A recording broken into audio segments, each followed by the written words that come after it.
So let's call the Board of Adjustment meeting to order. First order of new business is approval of minutes. No minutes are prepared to have, so we'll move on to the next part, which is a public hearing, an application by Brush Village 2, Brush LLC for a variance at 2 Boxer Street for an additional reduction in the number of previously approved parking stalls by the Board of Adjustment of 68 down to 66. I am announcing that we're opening the public hearing, and we'll start with the staff report by Tyler, Community Development Director. All right, so this is the location. This is Google Images, so it's been finished since then. So newer, almost a year old apartments, 45 units there. That was constructed over the course of about 13 months, I think.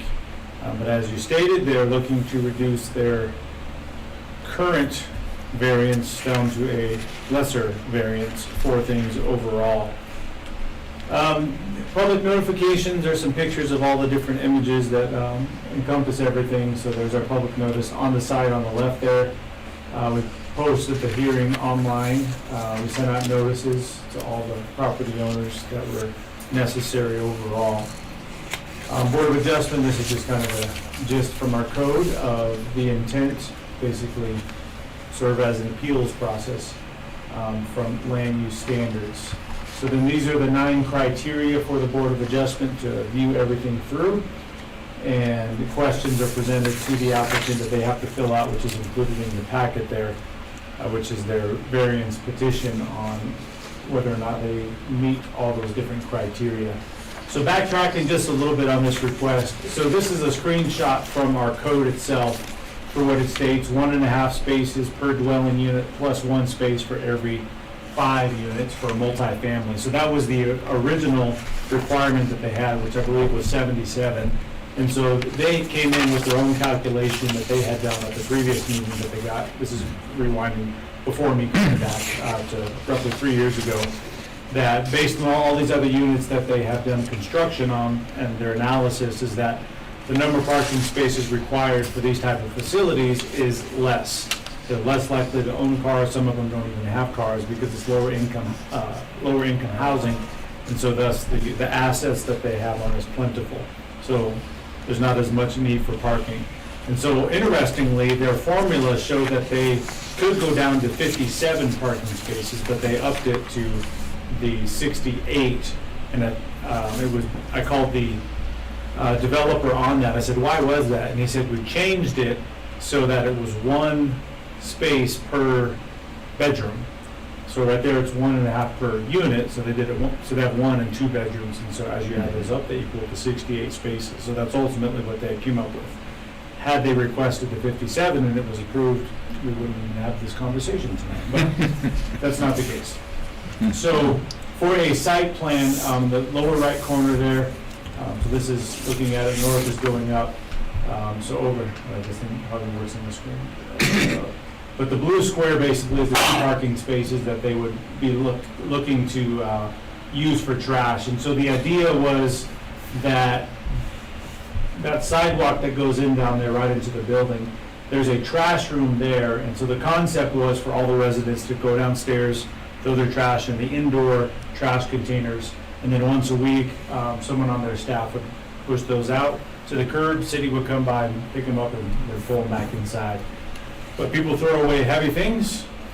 There's snow outside, pushing heavy things through the snow and then a bit of a hill. It just wasn't practical anymore. And so they just started putting the bins outside. And we said, actually, you guys can't do that because per our city code, you have to have an enclosed container for multifamily for trash and that kind of stuff. And so they said, well, what about our parking? I said, well, you're going to have to come back. If you're going to want to use those permanently for trash, come back to the Board of Adjustment and put a request in for the number of parking spaces that you need. So it reduces it from 68 down to 66, again, because that gets eaten up there. And so the big question is, well, does that leave enough room for parking elsewhere? So staff, myself, and a couple from our office have gone out to the site at different times, so during the day, in the evening, and even on the weekends, to see what the car situation looks like. And there's always been a lot of extra parking spaces. I would say, at least, by a lot is relative, I would say at least a dozen parking spaces are left over every time. And they are full as well, and there's a waiting list. So it's not like they're waiting for people to come in and they're gonna fill up those spaces. So they have ample parking right now. And so from a staff standpoint, I don't really see any issue with that.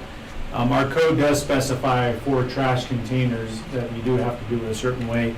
I put that in the staff report as well, about the height, the materials that you can use. And so the applicant understands all those things as well, so they're requesting a formal approval for that. And so from a staff standpoint, we do, I meant to go to that, there's the summary right there. But from a staff standpoint, we do recommend an approval for their application. I don't see any issues with it at all. But we do recommend a approval with these conditions, that the trash container be done in accordance with our city code. This variance, if approved, will be invalid if the appropriate design approvals and any necessary inspection approvals are not obtained. And then the third one is that if they do want to reduce the parking spaces any further, it's going to require them coming back once again. But I did ask them, do you anticipate any other reductions in the future? And they said, no, we don't. But you never know. Yeah, never say never, huh? Yeah, exactly. So that's essentially the staff report. So if there's any Okay. questions, I'd be happy to answer those. Thank you, Travis. I don't have any questions. Do you? Travis. You did say that they are full.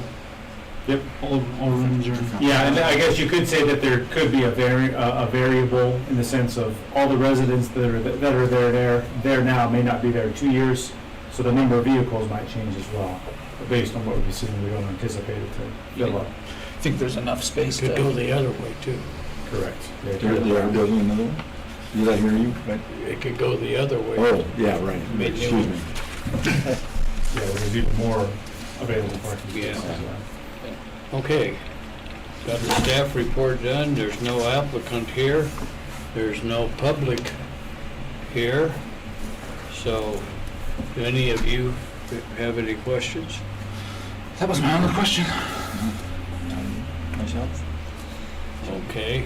I'll make a motion, we, me you close- gotta let make me something else close- yet? Let Okay. me, no, I need to follow the script. The Renda gave me, she'll be up here telling me that we didn't do this quite right. They've got a procedure that all public meetings have to follow, and Right, she's right. trying to do that. She does a good job at that. So anyway, I'll close the public hearing, since there's no comments or questions from anyone. Now, I'll ask for a motion to close the hearing. Yeah, I make a motion to close the hearing? Second? I'll second that. Okay, all those in favor? Aye. Aye. Okay, any opposed? Okay. Motion for action. So I would entertain a motion to approve the reduction of the parking places. I'd make a motion to approve the reduction of parking places with the conditions that the city recommends. Second that? Okay, any discussion from anyone else? Okay, all those in favor? Aye. Aye. Opposed? Okay, we're done. Motion to close the meeting? Yep, we got to do that. Motion to adjourn. I'll second that. Okay? All those in favor? Aye. That was short, sweet, and Just as you were wrapping it up, it went from 6:09 to 6:10.